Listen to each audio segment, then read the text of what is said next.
And we're live. Let's see if we have anybody online. Nobody on yet. Okay. All right, so I want to get started. Yeah, why am I here? What's going on? What do we got? First thing I want to say is thank you. Absolutely. Thank you for having me. Because you had a big impact on my son, on my life. I always told Jonathan that it's important to have good examples and bad examples, and you were one of the good examples. Oh, and thank you. He, you really helped to kind of anchor his perspective on the role of competition and being humble. And those things really, really stuck with him. So thank you. No, dude, listen, he came to me already as a good person. The mold was there, and he's awesome to work with. He applied everything I told him to. And that's the only thing a coach can ask from an athlete is just apply what I teach you. And he did. Yeah. Awesome. Now, a lot of people know you as the father of 360 aerial surfing. I think it's hard really to imagine a surfing world where aerial surfing isn't the hallmark. But when you started in surfing, that wasn't a thing. No. This is pre-Kelly Slater. Mm-hmm. Tell us a little bit about that, the evolution of surfing. I feel like the evolution of airs. And I can only tell you what I know and my perspective. But growing up looking at surfer or surfing magazines, the Hawaiians, Larry Bertleman and Tony Moniz and these guys, they were bringing their board just above the lip and bringing it back down. And that was absolutely amazing to a young kid growing up. It's like, wow, his board left the wave and went above it and kept riding. I mean, it was a really cool. It wasn't even a trick back then. It was like, what was that? And you would stare at the picture for hours just trying to figure out, well, because it's a still frame. Right. And it caught my eye because it was different. Everyone else was doing style surfing, rail surfing. There was nothing wrong with that. But decade after decade, I just kept seeing rail surfing, turning. And after so many tens of thousands of pictures you look at, it got boring, as good as the turns were. So what caught my eye, what interested me, was something different. And the Hawaiians brought aerial surfing. It's the first time I saw it was with the Hawaiians. And then out of the blue, there's this young blonde-haired kid that surfed inlet. His name is Matt Keckley. And I'm like, wow, Matt Keckley, who's this guy? And I was a junior high. Right. And skateboarding was huge in the late 80s the late 70s through the 80s. And in the late 70s, I see this kid ollie hopping his board out of the water. And now it's considered a chop hop, and it's not frowned upon. It's made a little bit of a comeback, but back then it was the new thing. Right. And he was ollie hopping his board 3-4 feet out of the water, not just a little. I mean, it was huge. Sometimes he would take off fins first, ollie hop his board and spin the board in midair and land on it and keep going. And it was nicknamed the Hop Shove It, I guess now. And back then it was called a Keck Flip. Mm. And I would sit on the beach for hours watching him, trying to study, trying to learn, well, what is that? How's he doing it? And I would actually sit there and study for the longest time how he would take his legs and compress, and pop the board with his feet, and just every little frame by frame in my mind, how he did that. So I started copying him, and I learned how to do the standard up and down hopping of the board. But the higher I wanted to get, the more I had to kind of rotate my tail around. And before I knew it, I was ollie hopping 180s.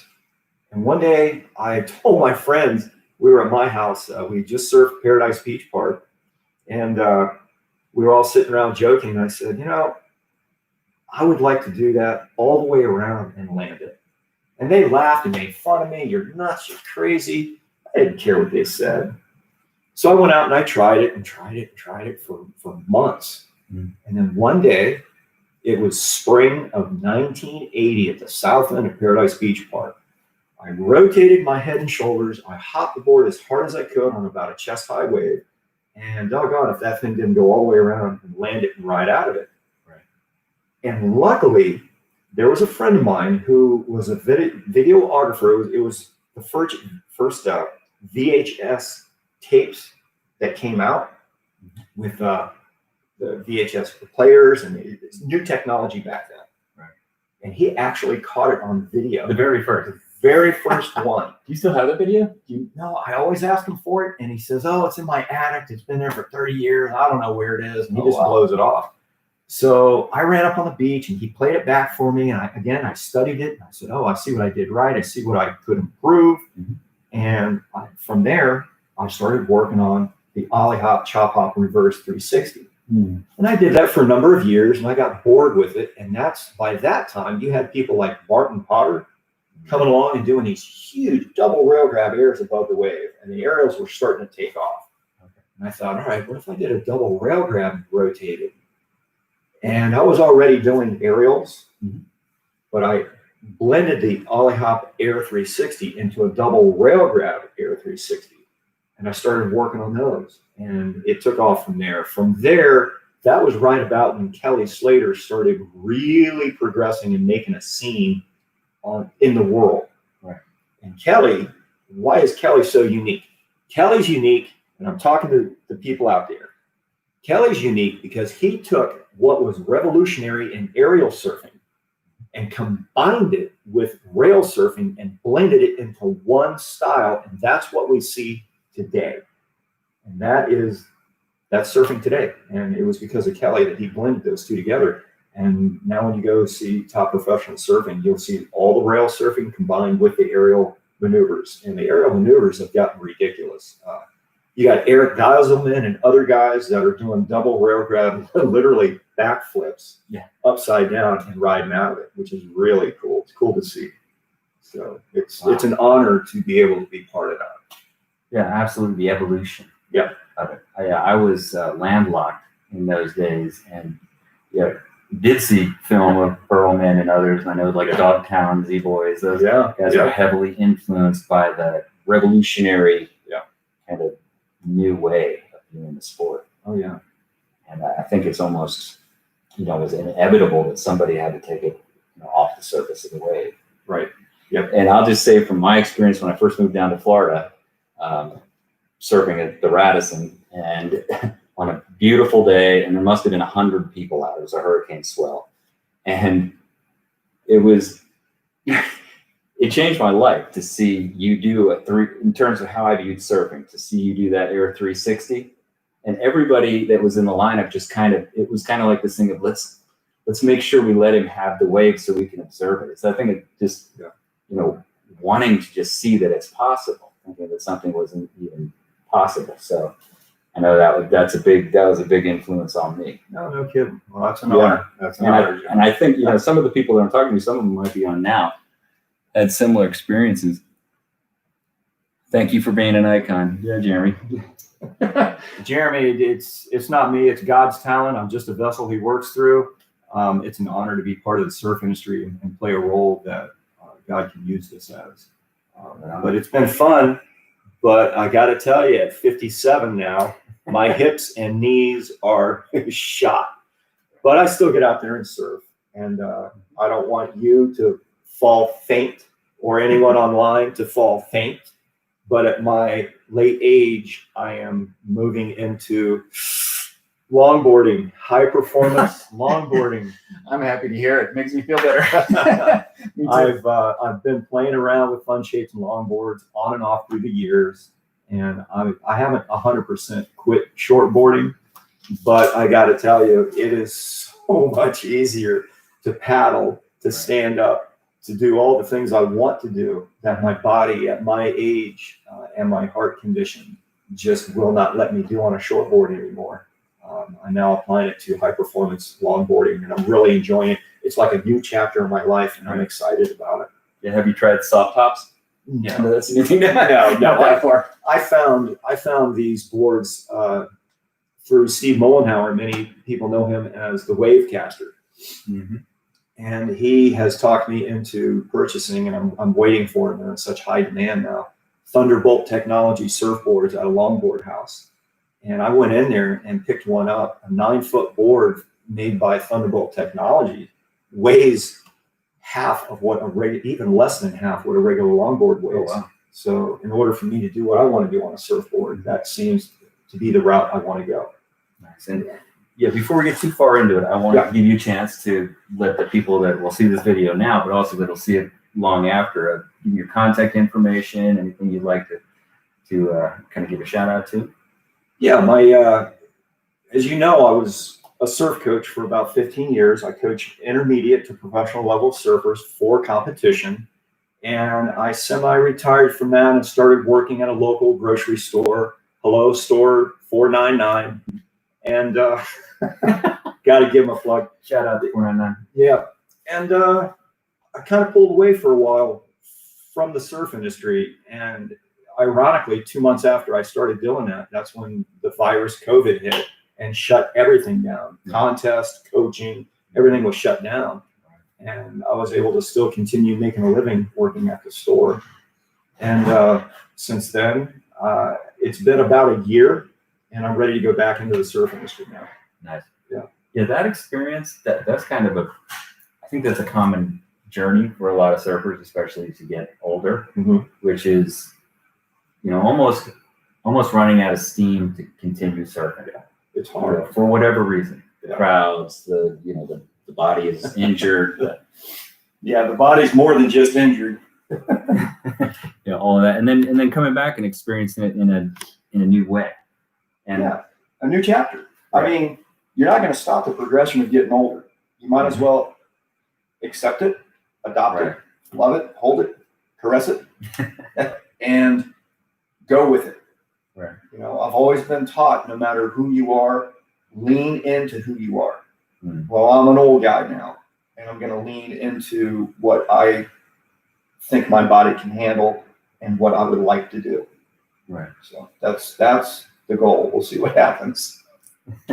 So give us a little bit of your background, because I think you have one of the most interesting stories of overcoming adversity. So a lot of people dealing with adversity, especially now, and I think it's worthwhile maybe hearing a little bit of your journey and how you overcame some things that are really tough. Okay. So I get this question asked a lot. Many of you don't know, many of you do. I was at the time a paint contractor. I had retired from professional surfing. The surf industry, as far as running big, expensive professional surf contests, had faded out. And I didn't know what I was going to do, but one of my neighbors taught me how to paint houses. I became a licensed and insured paint contractor. And I was working, doing construction all day long and surfing whenever I could. So I was very, very, very physically fit. I mean, you couldn't get much more fit. Work all day, surf the rest. So I got walking pneumonia, and I thought, man, I'm physically fit. I don't need to go to a doctor and get an antibiotic. I'm good. I'm all right. And I pressed through it. I was sick for about, 2 weeks. It was some kind of flu. And what had happened was, by not going to the doctor, go to your doctor if you're sick. The virus got stuck in the upper left ventricle of my heart and started to expand the heart 3 times its size. And in doing so, it stretched all the nerves and all the electrical currents that connect in the heart, and they started disconnecting. So I started throwing trigeminals and V-fibs, and these are technical terms for my heart just wasn't beating right. And in doing that, you can throw clots. You can die of brain aneurysms. There's all kinds of complications that can happen. And this was over a 6-month period. I got sick in January, and by July, I had to have a heart transplant. A heart transplant? Everyone thought, oh yeah, I heard you got a stent. No. Yeah. I had my heart taken out and a new one put in. Changed out the carburetor completely. Right. So, and it all because I didn't want to go to a doctor because I had some cold or flu. So go to the doctor. It's very important you get taken care of. And that was scary. That was scary. If you don't mind, if I can show your listeners. If you can take a look at that, that was me with 2 of the cardiologists at my local hospital. It doesn't even look like me. I went from 170 pounds to 132 pounds, skin and bone. My lungs were filling up full of fluid at night. I had to sleep sitting up or I would drown. And there was nothing more the doctors could do. And they said, "Shh, you're done, man. You got to go get a new heart." So they, via ambulance, took me to Gainesville, Shands Hospital, who specializes in heart transplants. That's what they do. And I got a new heart. And it took about a good year to recover from that. Not just, the bone and everything being separated and all that. It was learning how to learn my balance again. And it was rough. But I got through it. And I learned a lot through it. A lot of tests, testing my patients, testing who and questioning who I was. Where was I going to go from here? What was I going to do? Right. They did not want me going back to being a painter because the chemicals would react with the medications and react with my bloodstream and could reject the heart. And the only two things I knew to do was to surf or paint. So I thought about it and I opened up a surf school, John Holeman Surf School, and I wanted to do something different than what everyone else was doing. I wanted to do intermediate to professional level surfers because no one was doing it at that time 15, 16 years ago. No one was doing that. Everyone was doing beginners. So I said, yeah, it's a specialized little niche, but let me see if I can break into it. So I did that for a number of years and had great success for it. And this past year, I took a break. I needed a break from it. And I took a job at a local grocery store, store 499. And it's been enjoyable, but I think it's time to come back into the surf industry. And I think I'm going to do something different again, so I don't do the same thing over again and get bored with it. But I'm going to do beginner to intermediate this time. Right. And you can reach me through Instagram. I'm not on Facebook anymore. Too much negativity, but we won't get into that. But I'm on Instagram. You can reach me there. And nice. I'll place all the contact information in the description. Yeah, John he'll take care of it. He'll post all that stuff. You can get a hold of me if anyone's interested. But yeah, I remember when Jonathan and I were checking it up at Hightower, and you were there with the satellite surf team or something. Oh yeah. And I saw you there. Oh yeah, John. And then realizing that you were doing surf coaching, I didn't realize you were doing that. Yeah. And I almost I wonder if I'm going to be lucky enough to be able that if he's accepting students. And when you say, oh yeah, I told Jonathan on the ride home, dude, you just hit the lottery. Yeah. To be able to, if I could have at your age learned how to surf competitively from John Holeman, Well, that's a real honor to hear that. But I got to tell the people this: his son was the most perfect student because he was not only professional in his attitude, but he applied what I would tell him to do. And that's all a coach can do and expect is when you tell a student to do a certain thing, compress, rotate, do. Your son did it every time without question. Yeah. And his surfing progressed. I mean, just in 1 year's time, it was a night and day difference. So your son was a pleasure to work with. Well, it's interesting. Thank you very much. It was interesting when you were describing studying surfers, and I know you also study the conditions. Oh, absolutely. When some of the initial sessions that you did with Jonathan, where you videotaped him surfing, and then you come back and you talked about how a small cross chop in the face of the wave and what to do with that, and the importance of having a really precise bottom turn at the right. And if I go check the surf with Jonathan, it is like it's like an observation of a science experiment. Oh, it is. No, it is. Yeah, to be So successful, especially in Florida, right, where the waves, the East Coast in general, we have very small conditions, as everyone knows. So it's even more critical for us to learn, like John was saying, ribs that come across the face of the wave, the currents, winds, tides. It plays a significant role in small wave surfing. And I pride myself on studying waves to the point of being ridiculous, where people, well, I never thought of that. Well, really? You're looking at it from that perspective? Why? And it opens up a whole Pandora's box of studying every little condition out there, from fins to boards to wind, waves, tides. Everything all plays a role. And it does. It takes years and years and years to learn how to master that. And it's like you really never learn it all. I'm still learning. I'm there's still learning. never a day that's exactly like the last day. No two waves are the same. You can paddle out in Endless one novelty. session. Yeah, you can paddle out in one session, and every wave you catch is going to be a little different than the other one. And that's what makes surfing so difficult.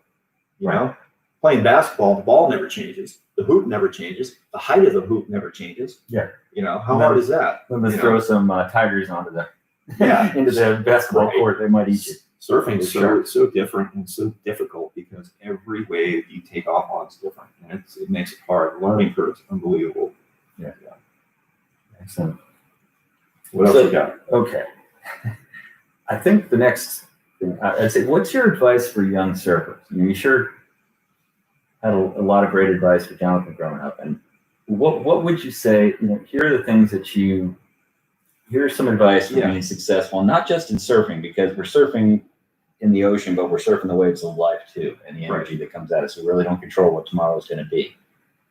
When that wave comes, ride it. Well, gee, John, that sounds like some hippie off in the woods saying something, but no, it's true. When you have adversity come your way, right? When you have a doubled up closeout coming your way, and it's the only wave you can catch, or whatever the circumstances are, ride it. Don't run from it. Don't fear of it. Accept it for what it is. And what can you adapt yourself to that? What can you do with that? Right. There were many times in a contest, I'm looking at my watch and I'm counting down 5, 4, 3, and I knew I needed a backup wave. And the only thing is there is a doubled up closeout. What am I going to do? Well, you better step up and do something, because you're going to lose this heat if you don't make something of it. And that applies in life. Yeah. You get thrown COVID-19. What are we going to do? Adapt to your surroundings, make the best of it. Don't fear it, run to it, and make it yours. Lean into who you are. That's what I would say. I love that so much. Yeah. Yeah. What's the saying in surfing? Go, go, go. Yeah. Right. Yeah. It's a moment. And listen, if you eat it, you learn from it. Right. That's right. You can usually wait it out. You can usually hold your breath, even if it's pressing you to the bottom. That's right. Everything ends. Yep. Yeah, absolutely. Well, let's see what people are saying. Yeah, Dreamer Boys. You legends. Nice. Here's something I think about from time to time, which is, what is my perfect day of surfing? And that's changed for me over time, radically. Yeah, me too. Yeah. And I have thoughts on it, but I'm interested for you. What would you describe as the perfect day of surf? What are the things that would be there? Let me go to what my perfect day of surfing used to be when I was younger. Yeah, it hasn't changed. And my hips and knees could handle it. I personally, growing up around here, I liked wind chop because it took our waves and made them into peaks. Right. And all of those waves, when you would take off, there would be peaky sections to launch airs off of. And that was my specialty, airs. So I liked big shore break wind chop. Yeah. It was real gnarly. Now, my age, I get injured easy. I've gotten softer. I'm an old man, okay? I'm an old man.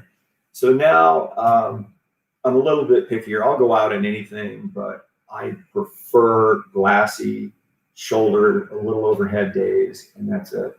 And no crowds. But there's no such thing as no crowds when it gets like that. When it gets like that, it's packed. Yeah. But you think there's more crowds now in Central Florida than there used to be? I mean, have you seen? Oh yeah. Except when it's choppy and windy. You know? When it's choppy and windy, there's no one anywhere. I was just right now, as we're doing this interview, we have hard onshore winds and we have a storm off the coast. We have these long closed out choppy waves. And I pulled up the surf cam on Surfline and checked it from Cape Canaveral Pier all the way down to Sebastian Inlet. And I think I saw 3 people out in all the camps. No one wants to surf when it's like this. But when I was growing up, it would be packed everywhere.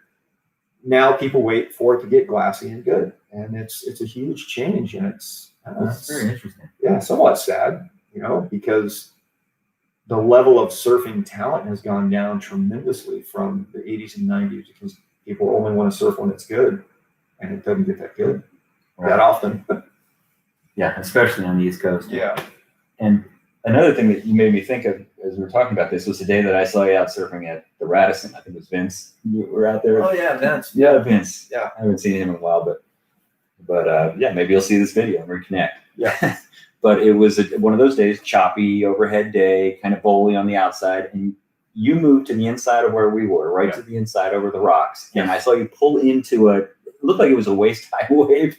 And these are the moments I know that people watching this are going to remember, witnessing things you've done like this. And you pulled into that and got, I mean, shacked, gone, and came out of this. And it was just like, what's the trick? What are some tips you could give for being able to get barreled on the East Coast? Because it's elusive. Right. The key is to stay as close to the wall as possible without getting sucked over. And the reason being is you want that lip to clear you. In order for that lip to throw over you, you got to be close to that wall. If you're away from the wall, you're going to get drilled, or you're not even going to get barreled at all if you're even out on the flats. So the key is to stay close to that wall as you can, compress yourself as small as you can, and hold your outside rail with your hand to stabilize, and just plow through it. Yeah. Yeah. And the bottom turn, that's another thing. I think especially on the East Coast, the importance of the bottom turn. Yeah. A lot of East Coasters. Perfecting the bottom turn. A lot of East Coasters. Because of our surf conditions, we tend to pop up and just race down the line without doing a bottom turn. And again, it's mostly because it's just a flat beach break out here. But when you go to California and Hawaii and Australia and just about everywhere else in the world where they have good waves, bottom turn is the essential turn. It is your first turn. It's the most important turn.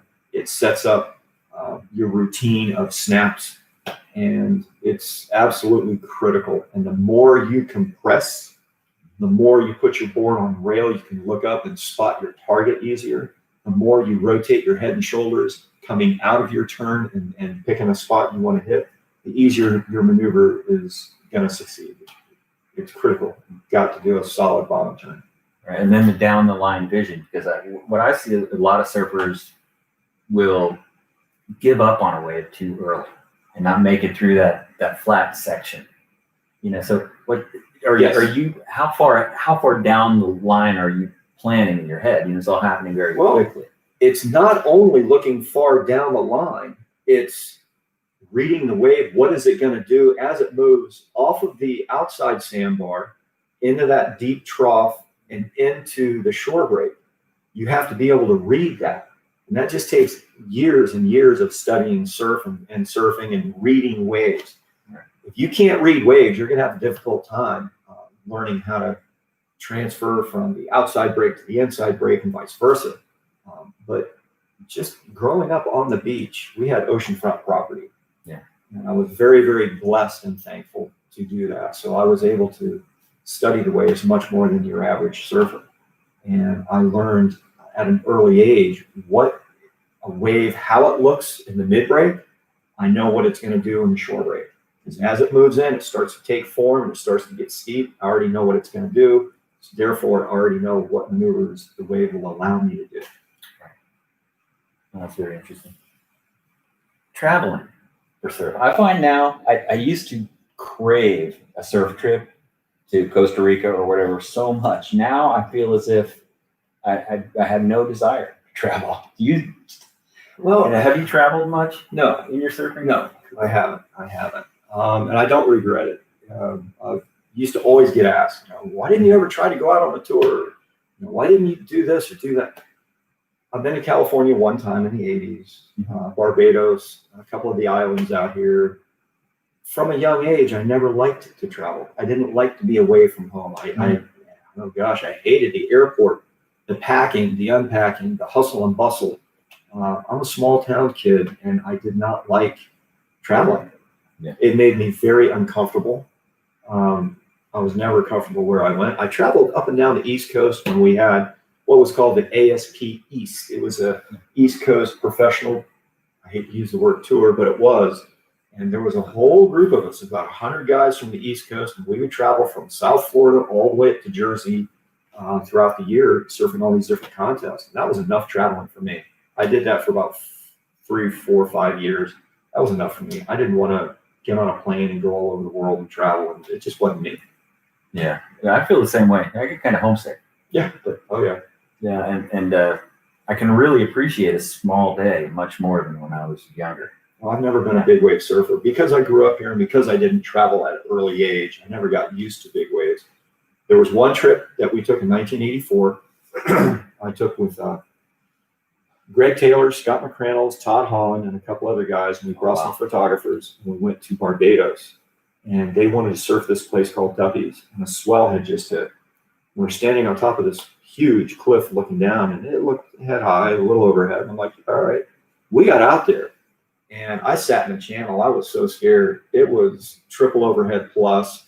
Todd Holland and Scott McCrannles, who were seasoned vets who, even though Todd was young, he had traveled to Hawaii a couple of times, and so did Scott. They were calling the backs 12 feet.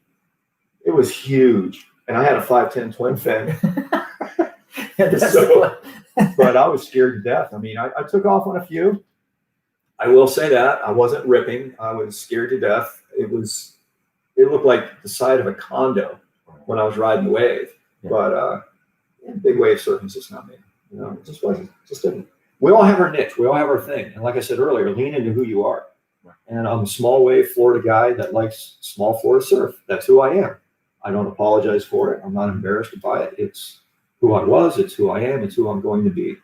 And yeah, I have no problem with it. And I think the idea of learning to appreciate what you have, what's right under your feet, what's right at the end of your street. Yeah. You know, whether, and it could be surfing or fishing or anything. Yeah. You know, learn how to live right where you are. Yeah.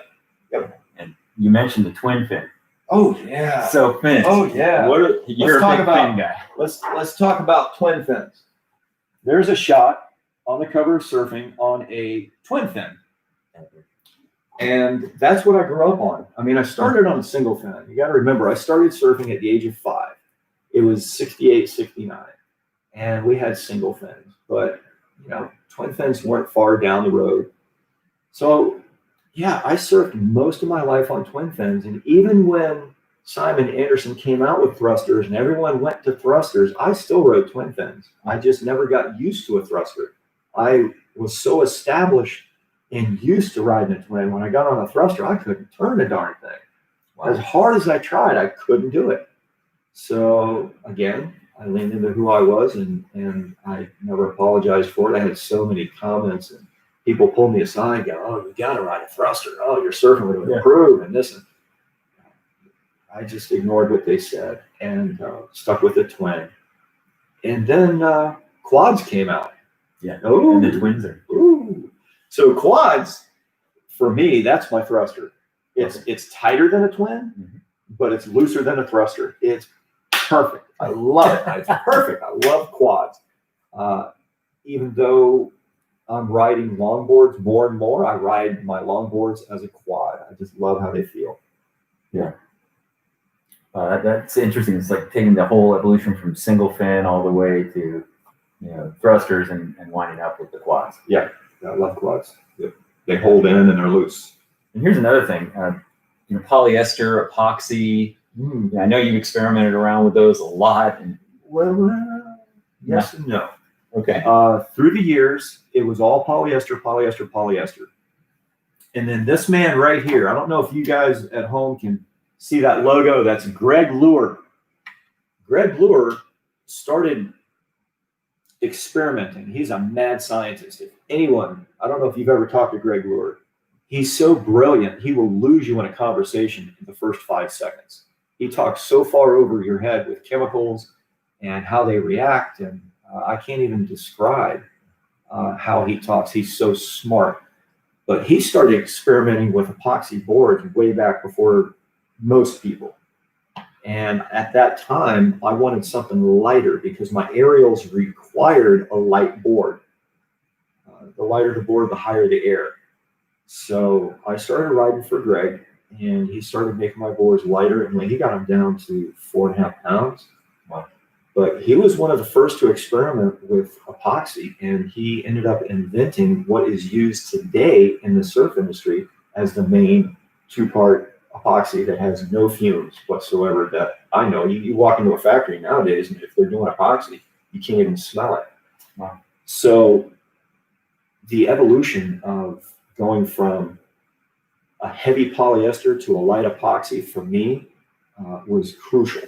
And once they started perfecting, they got rid of the delamination. You know, when a board would be left in a car, they no longer delaminate now, for the most part. Yeah, they somewhat pretty much perfected all that. And I've been on epoxies since late 80s, I would have to say.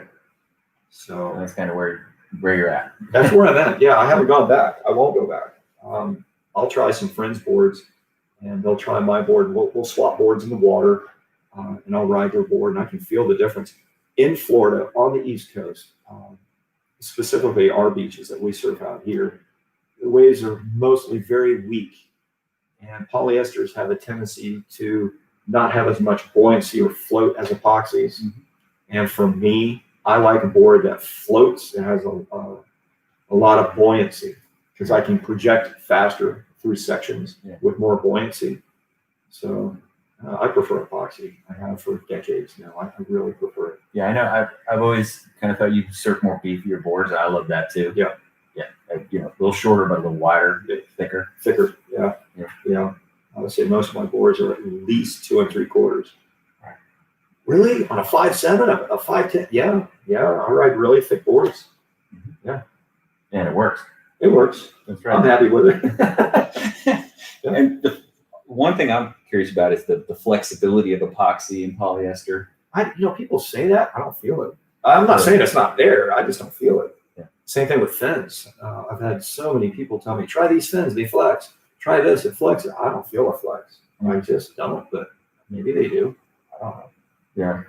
Well, that's this whole soft top thing that is kind of popular now, or becoming more popular. Yeah, the most highest selling surfboard in the world is the Wavestrom 8-foot board you can get at Costco. No kidding. That is the most, right now. And it's just a flexy, board, but that idea of surfing a soft top where you get that extreme, like you're on a noodle, right, is so surreal. Yeah, I rode a soft top a couple times, swapping out boards with friends. And I jumped on it and I bottom turned and it not buckled as in broke, but it flexed so much like that it pushed water and I fell over the nose. I'm like, here you go, I'm done with this. Yeah, it's like a rodeo. Give me back my board.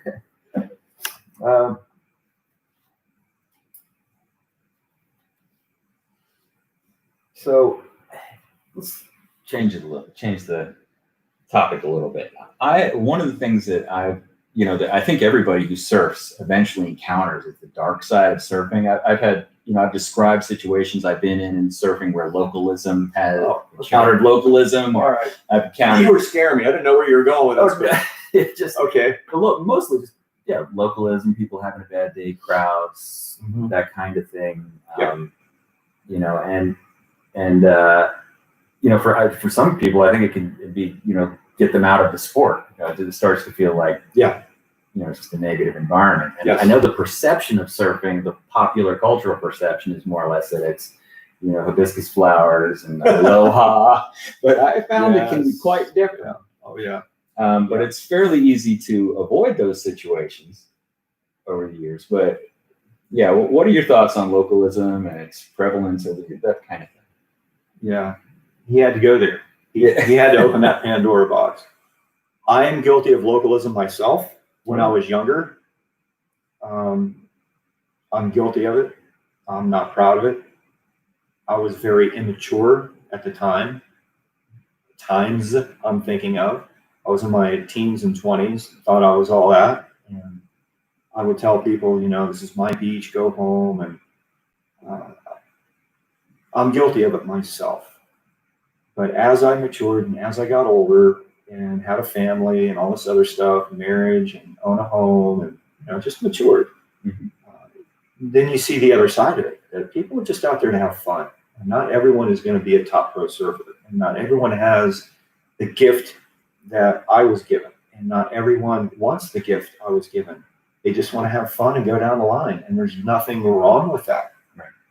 But when you're 20 and you're popular and you're signing autographs and you think you're all of that, you don't see it from that perspective. It took a lot of years of maturity and seeing some of my own friends get localized by other people that I realized it is a dark side, and it won't go away. I myself, I quit surfing inlet years ago when they changed the jetty and they messed up the peak. I kind of quit surfing it. It was no longer that I could go left and launch. But once in a blue moon, I'll go to inlet and I see kids in their teens and 20s, and they don't know me from Adam. I'm just some old gray-haired guy in the water. They don't know me from Adam. And I've had these kids tell me to go home, and they're the local. And I just smirk at them and ignore it. But it's there. I'm sure it won't go away. I try to educate now as much as I can. I wait until these kids are out of the water and I see them in the parking lot, and I try to educate them. Let me clarify, educate. It's not what you think. Yeah, I share with them. I try to be the father figure and share with them who I am, what I've done, what they're doing by doing that, and how ignorant it is, and just shed some light on it from a different perspective than what they're seeing. And a lot of times that works. It works a lot better than screaming back. The screaming back never works. Right. But yeah, there is a dark side. Although we've all tried it plenty. Yeah, and I think we all know it because we've all done it. You know, eventually it's a limited resource. Yeah. And you have to make a decision whether you're going to dehumanize somebody or not. And it's very easy to do. It is. Yeah. Emotions get high, and you let your flesh take over, and you let your mouth take over, and you write checks that your body can't cash, and all these other innuendos I could put into it. But ultimately I've turned from that many years ago and turned it into an educational moment where I can teach someone a better way than yelling, screaming, or cutting tires, fist fighting. I've broken up more fights than I've been in. Right. Because I try to be the voice of reason out there. It doesn't always work, but I try to put my 2 cents in for what it's worth. Okay. Yeah. Well, let's see what people are saying. I lived in California for the last 20 years. That's Sabre Bar is an awesome place for a surfer. The vibe is rad. I miss it sometimes. Yeah, I totally agree. Although there are those situations, the perfect day and the localism stuff we talked about, it's still a great place. There are so much of the beach that isn't like that. Right. Oh, yeah. Like I said, I've only been to California one time in 1984, so I can't say to a great extent hidden secret spots like there are here. There are so many secret hidden spots around here. You can park at a very popular beach and there'll be 100 people in the water, but John knows this better than anybody. You can walk 100 yards down the beach and there'll be nobody, and the waves are almost just as good as where there's 100 people out. So our growth here where we live is gotten ridiculous. They have stacked condos on top of condos on top of condos and lining the beach. That's good in one aspect because there's no parking, which means if you're willing to walk a quarter to a half to even a mile, you can surf by yourself almost anywhere around here if you're willing to walk that far. But at the same time, the roads are crowded. Property's gotten expensive. It's just the cost of growth. But on the flip side of it, like I said, if you're willing to walk, you can find almost anywhere around here. Just walk down the beach a ways, you can have it yourself. Yeah. I spent 5 years surfing in New England, and Cold. Yeah, it's cold. And that's when I really got into surfing. I was in college, and driving around in December, January, like Gloucester, Massachusetts, or places like that, and searching for having it be double overhead waves and offshore wind and point breaks, and driving from spot to spot with a foot of snow on the beach. Wow. Looking for somebody and finding somebody, and maybe their dog is running around in the snow and they're out on a longboard with the lobster gloves and Vaseline on the face and icicles on the beard and all that. And going out there and just making that instant connection was something that really drew me into it, and the adventurous part of it. Mhm. Also, the overcoming of adversity. It became like an intense philosophical exercise for me in Yeah. a lot of ways. Oh, there's nothing like pulling up to your favorite spot and seeing all your friends out. Right. That's fun. Yeah, I always enjoy that. That's a blast. Nice. Another comment. Yeah, you can find your own peaks. That's right. Hatteras too. I know that's a place you spent a decent amount of time Love having the Hatters. contests. Real good thumpy wave. I love Hatters. Yeah. Yeah, and the culture that goes with it. That's really one of the only places I've ever surfed where Jonathan and I were out at a Rodanthe Pier, and a couple of Carolina guys came up and was like, "Hey, good to see you, man. Yeah. Are you from Florida?" They recognized the Yeah. The vibe was so Welcome. Yeah, it was welcome. Yeah. Like they were genuinely happy to see you. And I know that's not the case in all, it's not always going to be the case, but it seemed like that was the case there. And and having traveled down to South Florida, much different situation. Almost every time I've gone down to South Florida, we've encountered something, which is not hard to understand. Well, it's getting like that here. If you notice, when we get good waves here, it's gotten very aggressive by people I've never seen. People paddle by. I've been here 20 years. They're arguing with someone else, and they're paddling by me, mumbling, "I've been here 20 years." And I look at the guy and go, "I've been here my whole life. I've never seen this guy before in my life." But that's, again, it goes back to part of growth. Our area is just booming. People are moving here by the thousands. So there's nothing you can do about it. I just moved to a bigger board and paddle out farther than anyone else. That works. It works for me. Okay, so you talked about some of your influences. When you had mentioned Todd Holland, I remember that the Surfer Magazine, I think it was Surfer Magazine, where he was out in front of his 4x4 truck in his driveway. Yeah, Todd. Yeah, he likes his big 4x4s. Is he still around? Yeah, I think he and his wife are running a surf school right up the road here in Cocoa Beach. I could be mistaken. Someone's going to have to clarify. I don't know. I see Todd once every 5 years, so I don't know. But I think he and his wife run the Ron John Surf School. Wow. I think. Okay. Yeah. They were doing their own thing for a long time, the Todd Holland Surf School. And I think it was called School of Surf. And I think they got bought out by Ron Johns, and now they work with, I think. I could be mistaken. I don't know. Someone have to correct me on that. But he's still around, and they're still doing the surf school. I think I ran into him about 4 or 5 years ago, like I said. And it was about a head-high day at Canaveral Pier, if you can imagine. Oh, wow. Yeah, it was good. It was good. Oh, it was good. He's ripping. I don't think that he'll ever stop ripping. He was ripping. Yeah. Yeah, and I'm going to bring up one other person who is Sean Hayes. Yeah. One of my very favorite people in the world. Yeah, he's a character. He is my age, upper 50s, and acts like he's 12. He has a ball of energy. He never stopped talking. But he was another heavy influence in my surfing. I lived about 10 houses south of Paradise Beach Park. And I would open up my back door, run down the beach, and paddle out. And there was Sean Hayes and a group of other O'Galley guys. They were from O'Galley. It's a small town inland from where I grew up. And he was known for his rail surfing, very, very powerful cutbacks and bottom turns. And that influenced me. I was never a rail or power surfer. I want to clarify. I was an air guy. But just the influence of the Stoke. Yeah. Absolutely. He was you look up Stoke. Yeah, Sean Hayes. Here's a picture. I'll tell you, Yeah, it's authentic. He's a great guy. It's contagious too. Yeah. And he's the kind of guy that's, loyal, always. He'll have your back no matter what. Yeah. Exactly. He's a good guy. Truly has the best intent. Yeah. And with a lot of these elders of the East Coast, these surfing legends like you and others, I notice a kind of pattern that it seems like a lot of them are really tuned in to giving back to the kids. Yes, mentoring absolutely. the kids. And here's why: because no one did it when we were kids. Right.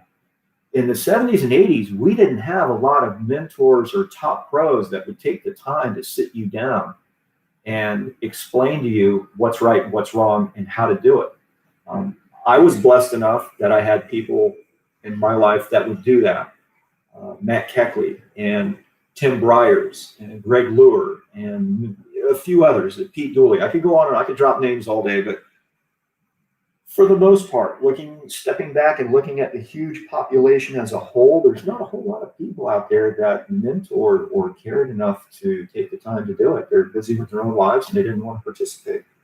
And therefore, as generations went on, you're finding more and more old guys that want to influence the younger people and steer them in the right direction and help them as much as we can. And I get a thrill and a joy out of doing that myself. Right. Yeah, I see that same thread. Yeah, through the crew here. Yeah, for sure. And a lot of donating of their own time. You know, talk about Sean is a hallmark of amateur surfing around. Yeah, a huge influence on so many kids. You as well. You know, all these guys are doing that. And that really paves the way ahead. You know, good by example. So, yeah. So, anything else you want to tell the world? Oh gosh, that's a lot of people. Yeah. I can't emphasize enough. Be who you are, lean into who you are, as long as you're doing something good.